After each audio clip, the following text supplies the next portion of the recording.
Hello students, good morning. Today I am going to teach you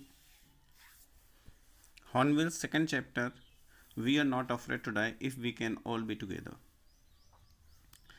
It is written by Gordon Cook and Alan East. Students, this is the story of courage and optimism. In this story I am going to tell you how a family completed its sea voyage around the world. Students, here I have inserted an image in which all parts of a boat are mentioned. It is necessary for you to see and learn it, because in the story I am going to tell you about the major parts of the ship. So it is better for you to have knowledge of it. So please study this image. Students, the story We Are Not Afraid to Die is a story of courage, skill that has been shown by Gordon Cook, his family, and two crewmen. They did water with the water, and they also fought a lot with the waves for their survival. Students, their purpose was to make duplicate journey that has been made 200 years earlier by Captain James Cook. This they started in the month of July 1976. The narrator Gordon Cook, his wife, the name of his wife is Mary. Another was that their son, that's name was Jonathan, and daughter Susanna. These four persons set sail from Plymouth, England, and their purpose was to duplicate the round the world voyage, and that originally was made 200 years earlier by a captain that's name was James Cook. They also did a lot of preparation for this. They made a boat that's name is Wave Walker, and they made it very much professionally. They also accompanied by two very much experienced sailor. Their name was Larry Wiesel, who was an American, and Herb Segler, who was a Swiss. They were accompanied by them because they were very much expert sailors, and they can tackle one of the world's roughest sea, and that is the Southern Indian Ocean. Students, now I am going to tell you about the first part of the journey. The first part of the journey, that was 1,05,000 kilometers. It was up to the Cape Town, and that has been smoothly done. There has not been any problem. There has not been any adversity. So this part of journey has been completed very nicely. But after that, what is going on? The next phase of journey is not an easy one. It is very difficult. It is very challenging, because sea journey itself is a challenging, because we do not know what may come the next moment. So on the second day out of Cape Town, what happened? They began to encounter strong gales. Strong gales means strong waves, strong gust of wind. No problem, because strong gales, strong wind, that is usually they were habitual of, because they have also earlier, before starting the journey, they have also practiced a lot. They have also test their boat Wave Walker in the roughest weather that may be available near them. So they were not very much worried. But They were, what was alarming, what was dangerous? Dangerous was the size of the waves, because the waves that were started facing, they were higher up to the meter 15, up to the 15 meters high, and this height was equal to the height of main mast. Next, after that, what happened on 25th December? On 25th December, the writer ship was in the southern Indian Ocean, 3,500 kilometers to the east of Cape Town. 25th December, as you know, students, that this is which festival is? Yes, it is Christmas Day, and it is one of the most important festival for them. So what happened? That family also celebrated their new year on board the ship.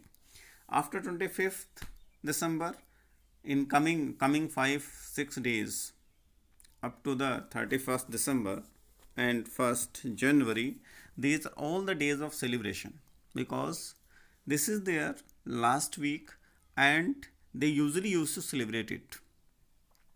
Now the new year came, and this new year was not very happy for them in the beginning, because as at the dawn of 2nd January, what happened on 2nd January? The waves were gigantic, because they were already started facing big waves.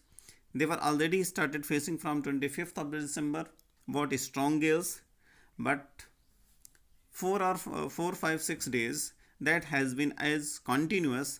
But as the 2nd January came, what happened? The waves were gigantic. Gigantic means very much weak, very terrific. Weather also changed, very much unfriendly. So what happened then? That sailors slow down the speed of their boat and drop storm jeep. And they also storm jeep. The jeep is a kind of a strong cloth, strong canvas type that they ply on the mast for the, so that there can be a pressure of wind for the movement of the boat. So they also drop the storm jeep. After that, you can see that the danger that they were facing was very much clear, and they understand that their coming time is very much crucial. It is very dangerous. So whatever lifeline attachment they have, they applied for it. They also put on life jackets. They also tied themselves with the lifelines, just like ropes. Means all sorts of security precautions that they can take, that they were able to arrange at the time. They arrange it. And on 2nd January, what happened?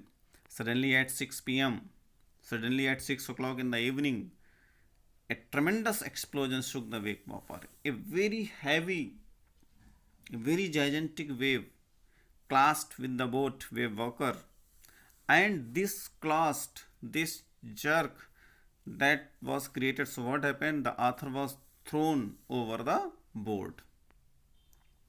This stroke was so heavy that the ship was about to turn over. When another very much gigantic wave hit it, so the ship tossed up once again, and the author was thrown back onto the deck, his head and ribs smashing against the wall. Author was again thrown back onto the deck, his head smashed with the wheels. Ribs were also smashed, broken. His mouth was filled with the blood and broken teeth. In spite of injuries, the narrator took charge of the situation, but he was not afraid of the situation. He did not collapse. He did not felt that he did not become pessimistic. He took charge of the situation. He took command of the situation. With full courage, he tried to handle the situation. Anyhow, he captured the wheels, lined up the stem for the next wave, and hung it After that, what happened? Mary also appeared. Mary, author's wife, appeared, and he took the charge of the wheel. After that, what happened, students? Larry and her, they were the crewmen. They started, and you, as you know very well, that as the wave hit, so the boat has been a lot, major part of the boat has been damaged. When the boat damaged, as you know, it was in the sea, it was in the ocean, so water started coming in, and when the sufficient amount of water would have come in, then what will happen? The boat will sink down in the ocean. So the first thing is that whatever water has come inside, that should be pumped out. So Larry and Herb started pumping out water, and this process they started just like a madman. The whole sideboard side was inward, and with the stroke of wind, as the gigantic waves hit it, so the side of the sideboard of the ship bulged inside. After that, narrator also worked very much hard to save the life of his family. What he did, he managed to cover canvas across the gaps. Whatever gap, whatever holes, whatever part of the ship was broken, he covered it to prevent water from entering the ship. And in this way, he became successful in preventing the water. That day's complete night, entire night, what they did, they have been pumping water out, steering the ship, repairing the broken part, damaged part, and sending radio signals. After that, narrator also tried to find out their location. So he checked charts and calculated that the Isle Amsterdam, a French scientific base, was their only hope. There is, in this limitless, unlimited ocean, there was nothing that they can reach, because if they are going to reach Australia, it is far, far away. So what is there? What is the nearest point? What is the nearest part of Earth? What is the nearest part of land on which they can land? And that was the Isle Amsterdam. Sue and John were injured. Their children were also injured, because as the ship was hit by strong waves, so it was almost turnovers. In this way, Sue and John also, their head, their body also smashed, so they were also injured. But when their father came, narrator came to their cabin, opened the gate, and asked to the children that how are they. The children replied that they are safe, and they also said that they are not afraid to die if they can all be together. If they all can be together, they are not afraid to die. If they are mummy, papa, brother, and sister, they are all together, they are not afraid to die. Sue's head was swollen and she had a deep injury. Though the children were also wounded, Sue's head was swollen because there was a bump and there was a deep injury. After coming to know children's courage, after coming to know that their son and daughter are so courageous, this courage boosts up energy in narrator, and he become determined to fight with the sea. After that, anyhow, they managed to reach Isle Amsterdam, a volcanic island where they were welcomed by 28 inhabitants. And there they welcomed by 28 inhabitants, and for many days this was the first time that they felt land under their feet. So students, this is a story of collective strength, teamwork, optimism, which has been very nicely presented by sailors, by author himself, by his wife, and dauntless spirit that has been shown by the children. And you come to know that how they all came out of the jaws of death. Students, the courage, forbearance, faith, and optimism gave extra strength and persistence to the narrator and his team. In this story, the bravery of the strong willed children is noteworthy in the story. Students, what is the moral of this story? Moral of this story is what the point that you people may learn it.